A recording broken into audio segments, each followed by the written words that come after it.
तो आज हम बात करेंगे कि जो लेज़र हेयर रिमूवल हम लोग घर पर करते हैं। पेशेंट समटाइम मेरे पास डिवाइसेज़ अपनी लेकर आते हैं और साहिबा ज़रा इसको बता दें चलाना कैसे है? ये तो हमें बड़ा महँगा पड़ रहा है तो हम चाह रहे हैं कि हम घर पे ही कर लें। या दूसरा सिनेरियो होता है कि पेशेंट हमारे पास आते हैं फुल फेस उनके भरे हुए होते हैं बालों से और वो कहते हैं कि जी हम अपना लेज़र घर में कर रहे थे और बड़ा अच्छा हमारा चल रहा था, लेकिन ये पता नहीं क्या हो गया एकदम बहुत ज़्यादा बाल आ गए। एक सिनेरियो ये होता है कि पेशेंट हमारे पास बर्न के साथ आ जाता है कि ये मेरा बर्न हो गया, फिर उससे पूछा जाता है क्या किया? तो वो कहता है जी मैं घर में लेज़र हेयर रिमूवल कर रहा हूँ। तो ये क्या चीज़ है लेज़र हेयर रिमूवल जो हम घर पे कर लेते हैं?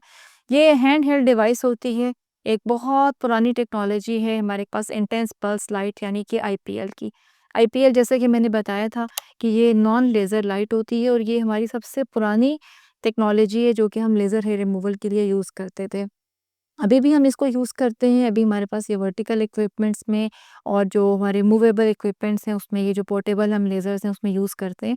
लेकिन ये कि समटाइम्स ये इफ़ेक्टिव है, लेकिन तमाम हेयर्स के लिए और तमाम स्किन्स के लिए ये इफ़ेक्टिव नहीं होती। तो हैंड हेल्ड डिवाइस जो है इसकी टेक्नोलॉजी है आईपीएल। जब आप घर पे यूज़ करते हैं जिन लोगों के पास है भी और जिनके पास नहीं भी है उनकी नॉलेज के लिए बता दूँ कि उस पे एक ही सेटिंग है। आप ऑन करेंगे और ये एक ही सेटिंग के ऊपर आपको एक ही एनर्जी के ऊपर आपको लेज़र देगी। आप उसमें टाइप ऑफ एनर्जी, आप उसमें टाइप ऑफ पल्स विड्थ, आप फ्रीक्वेंसी उसमें आप चेंज नहीं कर सकते।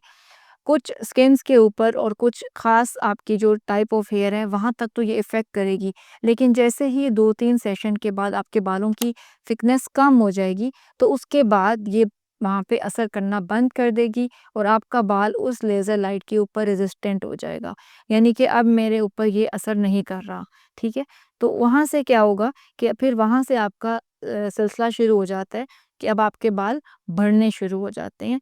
एक तो नॉन इफ़ेक्टिव लेज़र होगा, कोई इफ़ेक्ट नहीं और नंबर 2 जब हम उसको लो लाइट पर देते जाएँगे, लो लाइट पर लेज़र करते जाएँगे, तो आहिस्ता-आहिस्ता आपके बाल बढ़ना शुरू हो जाएँगे, यानी कि पैराडॉक्सिकल हेयर ग्रोथ। ये दोनों सिनेरियोज़ जो हैं ये अच्छे नहीं होते, बहुत डिस्ट्रेसिंग होते हैं, इरिटेबल होते हैं क्योंकि आपने एक तो हैंड हेल्ड डिवाइस परचेज़ की थी, उस पे भी आपका खर्चा लगा था। नंबर 2 आप बड़ी होप के साथ उसको ट्रीटमेंट कर रहे थे।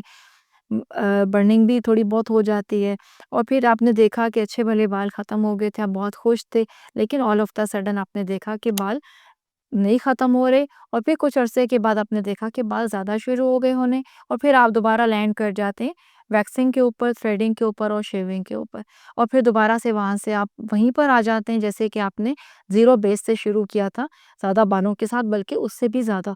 इसलिए हैंड हेल्ड डिवाइसेज़ जो है वो चाहे बॉडी के लिए हो, चाहे फेस के लिए हो, वो किसी हद तक कारआमद होती है। शुरू के कुछ सेशंस के बाद वो काम करना छोड़ देती है in most of the cases. Very rarely जो हमारे पास एक्सेप्शनल केसेस हैं उसमें होता है जैसे कुछ लोग कहते हैं कि नहीं मैंने किए थे मेरे ठीक हो गए, लेकिन वो बहुत ही रेयर सिनेरियोज होते हैं, उसमें भी कुछ अरसे के बाद फिर आपके बाल ज़्यादा हो जाते हैं।